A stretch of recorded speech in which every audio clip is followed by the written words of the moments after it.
Malabar magnet ഫിഷിങ്ങിൻ്റെ പുതിയ വീഡിയോയിലേക്ക് എല്ലാവർക്കും സ്വാഗതം. നമ്മൾ മുൻപ് വന്നിട്ടുള്ള സെയിം സ്പോട്ടിൽ തന്നെയാണ് ഇന്നും വന്നിട്ടുള്ളത്. ഫസ്റ്റ് ട്രേയിൽ എന്താണ് കിട്ടുന്നത് നോക്കാം. ഇതുപോലത്തെ ഒരു മെറ്റൽ പീസാണ് കിട്ടിയിട്ടുള്ളത്. സെക്കൻഡ് ട്രേ ആണ്. സെക്കൻഡ് ട്രേയിൽ എന്താണ് കിട്ടുന്നത് നോക്കാം. സെക്കൻഡ് ട്രേയിൽ നമുക്ക് ബോട്ടിൽ ക്യാപ്പാണ് കിട്ടിയിട്ടുള്ളത്. ഈ ഏരിയയിൽ കൂടുതലായിട്ട് കിട്ടുന്ന ഒരു സാധനം എന്ന് പറയുന്നത് ഇതാണ് കേട്ടോ. ബോട്ടിൽ ക്യാപ്സ് കുറേ കിട്ടുന്നുണ്ട്. മൂന്നാമത്തെ ട്രേ ആണ്. മൂന്നാമത്തെ ട്രേയിൽ എന്താണ് കിട്ടുന്നത് നോക്കാം. ഇതുപോലത്തെ വീഡിയോ ഇഷ്ടമാണെന്നുണ്ടെങ്കിൽ സപ്പോർട്ട് ചെയ്യണം.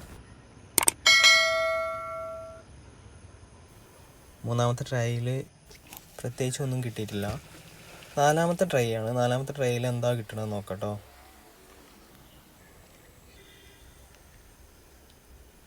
നാലാമത്തെ പ്രാവശ്യം സെയിം ബോട്ടിൽ ക്യാപ്പും അതുപോലെ തന്നെ ഒരു കെട്ടുകമ്പിയാണ് കിട്ടിയിട്ടുള്ളത്. ഇന്ന് കിട്ടിയിട്ടുള്ള സാധനങ്ങൾ ഇതൊക്കെയാണ് കേട്ടോ. അപ്പോൾ അടുത്ത വീഡിയോ ആയിട്ട് വീണ്ടും കാണാം.